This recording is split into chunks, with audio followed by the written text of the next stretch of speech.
대인 공포증 파트 1. 사람들 속에서 길을 잃다. 영업인의 삶은 사람과 사람 사이에서 흘러간다. 매일 누군가를 만나고 누군가와 관계를 만들고 누군가의 마음을 조금씩 열어가는 것이 영업의 본질이다. 그러나 그것만으로는 오래 버틸 수 없다.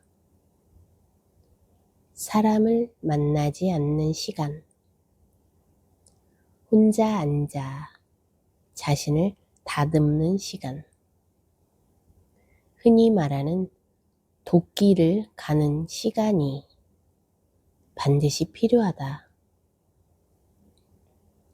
이 두 가지가 균형을 이루지 못하면 사람은 어느 순간 자신이 어디로 가고 있는지 모르게 된다. 나는 오랫동안 이 두 가지를 비교적 잘 해오고 있다고 믿었다. 매일 사람을 만나고 밤에는 혼자 공부하고 생각하며 나를 다듬는 삶. 그러나 어느 순간부터 이 균형이 무너지고 있었다는 사실을 그때 나는 알아차리지 못했다.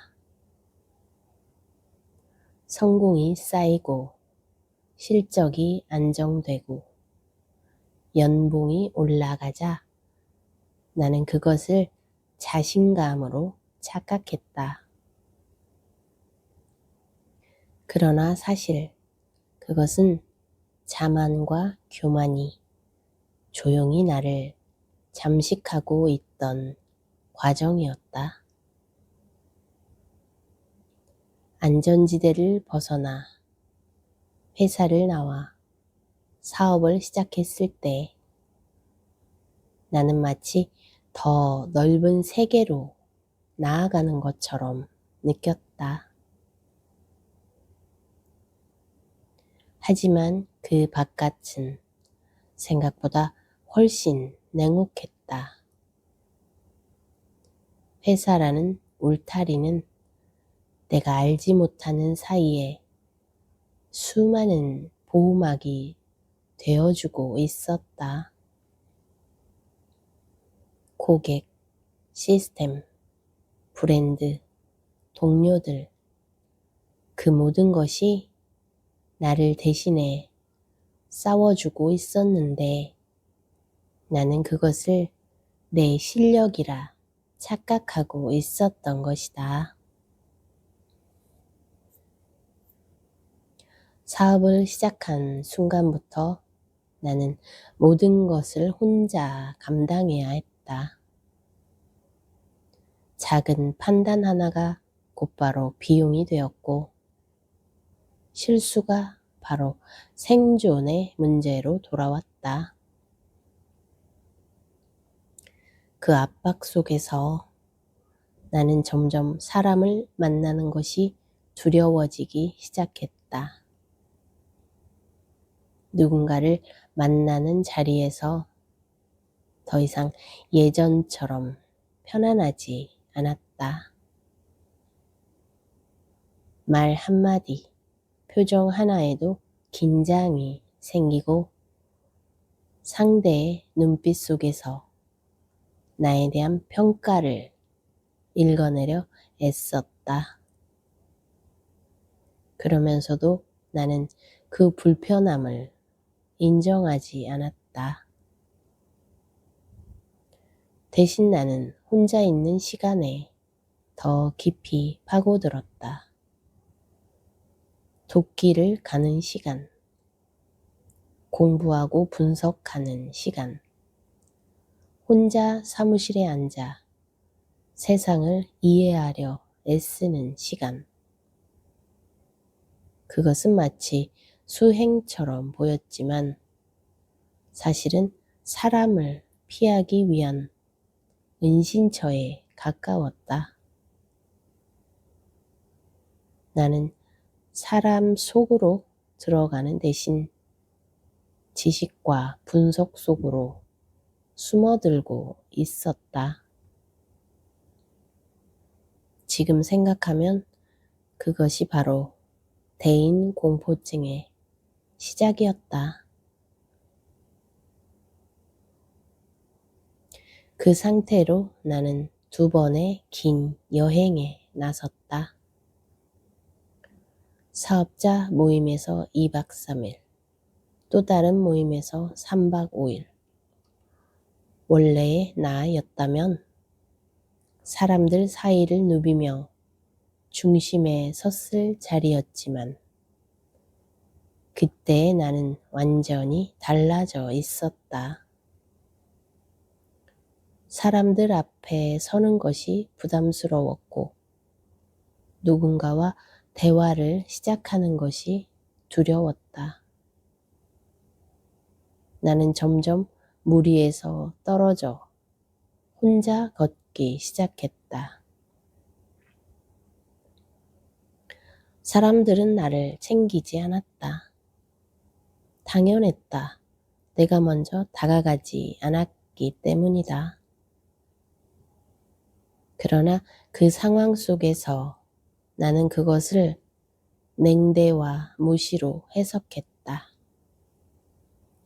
사람들 속에 섞이지 못한 채 혼자 남겨진 시간들. 이동 중인 차 안에서 홀로 창밖만 바라보던 순간들. 그 모든 것이 나를 점점 더 작고 초라하게 만들었다. 그 외로움은 단순한 고독이 아니라 수치심으로 변해갔다. 내가 이렇게까지 못나 보이나? 사람들이 나를 싫어하나? 그 질문들이 머릿속을 채우자 여행은 휴식이 아니라 고문이 되었다. 나는 처음으로 왕따라는 감정을 온몸으로 경험했다.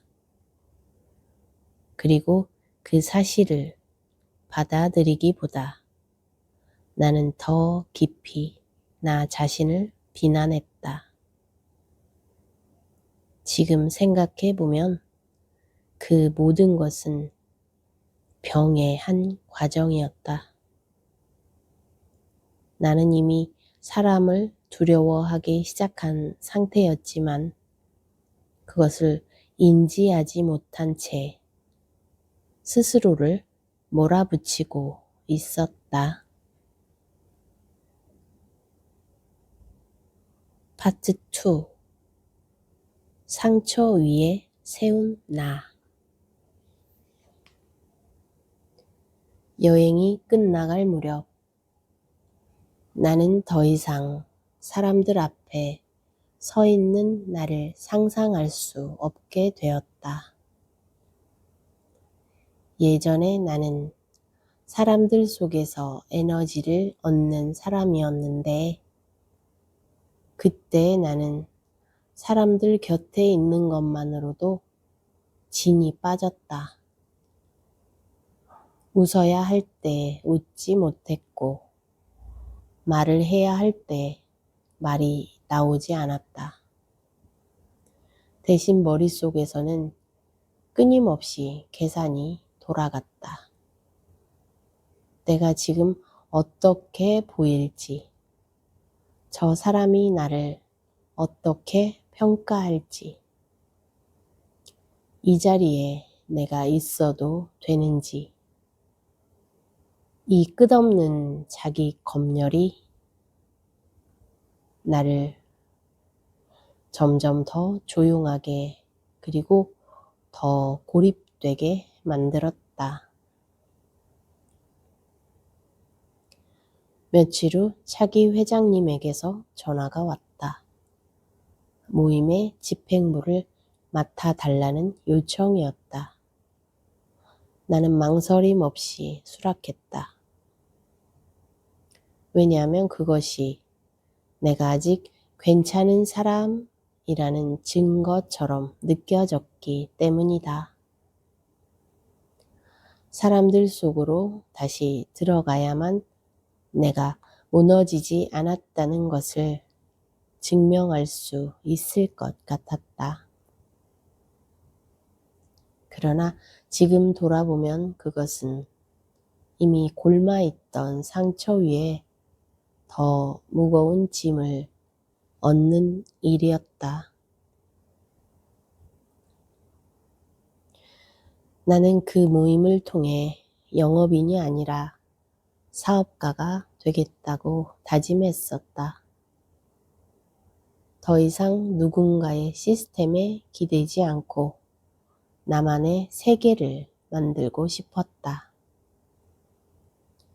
그러나 그 욕망의 밑바닥에는 여전히 인정받고 싶은 마음, 무대에 서고 싶은 마음,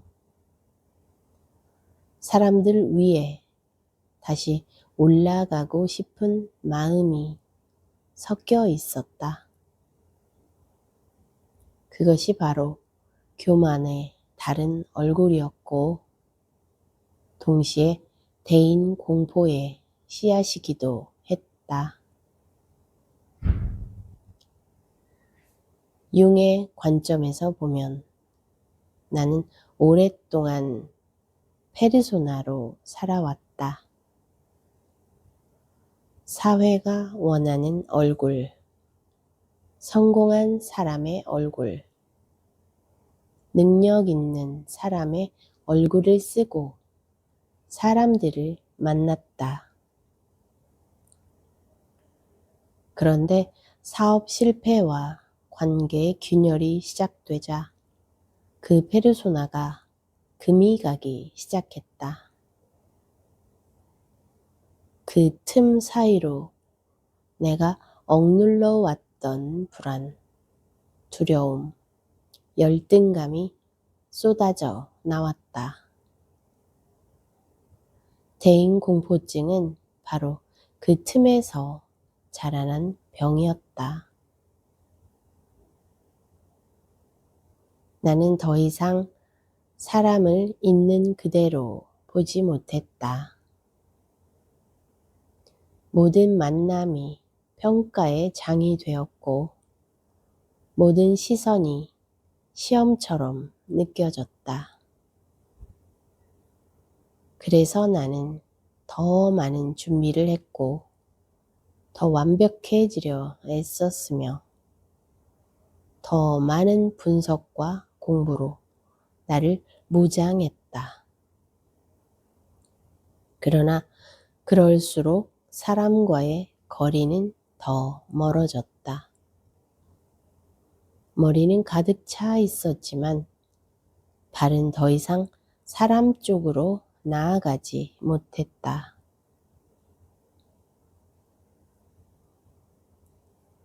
그때 나를 지금 돌아보면 참 안쓰럽다.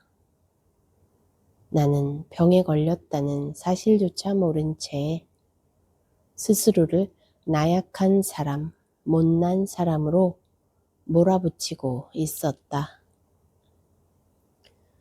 대인공포는 나를 보호하기 위해 생긴 방어였지만 나는 그것을 실패로 해석했다. 그래서 더 강해지려 했고 더 애써 정상인 척 하려 했다.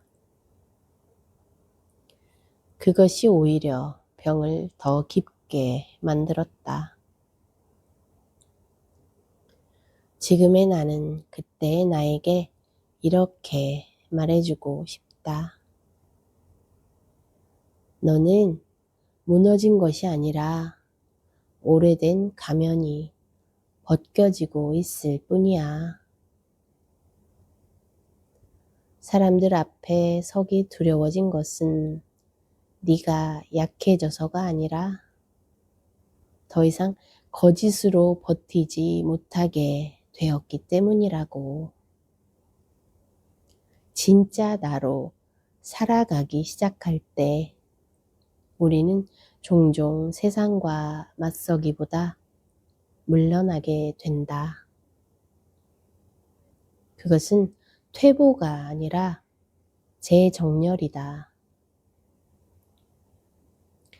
나는 이제 사람을 만나는 속도를 다시 배운다. 무리 속으로 억지로 들어가기보다 한 사람과 천천히 연결되는 법을 연습한다. 나를 증명하지 않아도 되는 관계, 설명하지 않아도 되는 만남. 그 속에서 나는 조금씩 안전해진다. 대인 공포증은 사라졌다고 말할 수는 없지만 그것이 나를 지배하지는 않는다. 사람이 두려워진다는 것은 사실 사람을 너무 중요하게 여긴다는 뜻이기도 하다. 상처받고 싶지 않아서, 거절당하고 싶지 않아서, 다시 무너지기 싫어서 우리는 스스로를 움츠린다. 그 움츠림을 부끄러워할 필요는 없다. 그것은 살아남기 위한 몸의 지혜다. 지금 이 이야기를 듣고 있는 누군가도 사람들 속에서 숨이 막히는 순간이 있다면 그것은 당신이 잘못되었기 때문이 아니다. 당신의 마음이 너무 오래 혼자 버텨왔기 때문이다. 우리는 다시 아주 작은 만남부터 시작하면 된다. 그렇게 조금씩 사람 속으로 돌아갈 수 있다. 들어주셔서 감사합니다.